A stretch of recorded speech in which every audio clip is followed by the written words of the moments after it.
because Clark County has some pretty strict rules about political signs. I believe they require the signs to be taken down within 15 days of the election.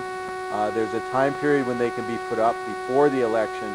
So that's going to help you getting these signs down once an election's over. Also, item D, a homeowner or occupant of a unit can exhibit as many political signs as desired, but they can't exhibit more than one sign for each candidate, party, or ballot question. So somebody can have 500 signs in their front yard, but only one Obama sign. We haven't had a lot of problem with political signs, and this law has been around for quite a while. I've seen a few people put a couple of them up. I'm sure someday we're going to get the guy that has 500 of them all over his yard, but it just hasn't been a problem.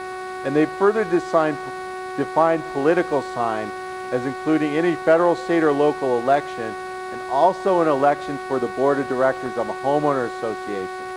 So next time you run for the board, you can have some 2 by 3 foot signs printed up, distribute them to your neighbors, and they're allowed to put them in their yard. And that actually does happen in some of our associations. Some of the bigger associations, people are actively campaigning and they're printing signs. I have to keep going without questions right now. I'll stick around for questions later. But I want to get through 5 more topics and then we'll be finished. On page 73, leasing of units. To summarize this, if you don't already have restrictions on renting in your CC&Rs, you're not going to be able to do it anymore. You cannot amend your CC&Rs under this new law to restrict rentals. And the Nevada Supreme Court came down with a decision in the Red Hills case about 2 years ago that said in order to add rental restrictions, you need unanimous consent of your homeowners, 100% vote. So that basically killed it anyway. But with this new statute, no new rental restrictions. If you have rental restrictions in your CC&Rs now, those are going to stay in effect and you can continue to enforce them.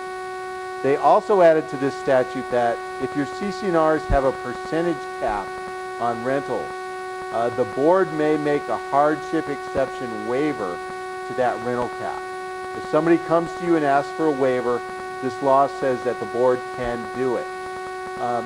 Does that make sense? In this economic climate, it might. I think that a rental's better than a foreclosure right now. Keep the money flowing. And we've got some associations where half the units are in foreclosure, believe it or not. It'd certainly be better for that association if those units were rented. So you can make a hardship exception waiver to go above that cap. Drought-tolerant landscaping on page 74. We got this law 4 years ago. Said an association has to allow drought-tolerant landscaping. It's been expanded to clarify that you have to allow it in their unit's front yard or backyard.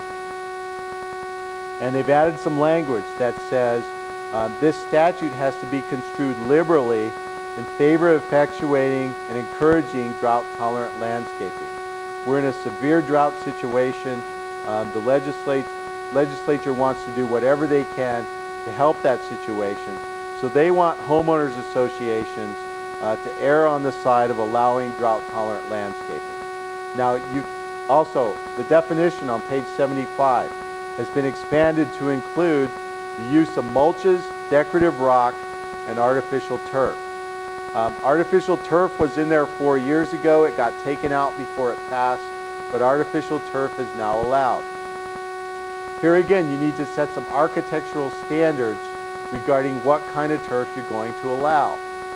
You can go to Home Depot and buy a roll of it pretty cheap. It's green and it doesn't look like grass at all. I don't think we want to allow that. But you can set some architectural standards and say this type of turf will be allowed. That's perfectly fine to do. You can also set architectural standards as to the xeriscape or the drought-tolerant landscaping.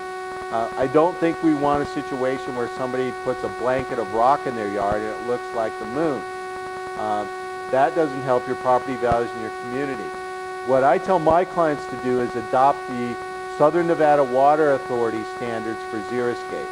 They require 50% plant coverage at maturity, and if you adopt their standards, I don't think an arbitrator or a judge is going to question whether or not those standards are fair. The Southern Nevada Water Authority will come out and assist you with any of your xeriscape or drought-tolerant landscaping plans or architectural conditions. So they're a real good source here.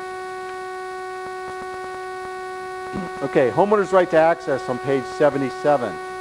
A homeowners association cannot charge a fee for someone to enter the community or provide services to a unit.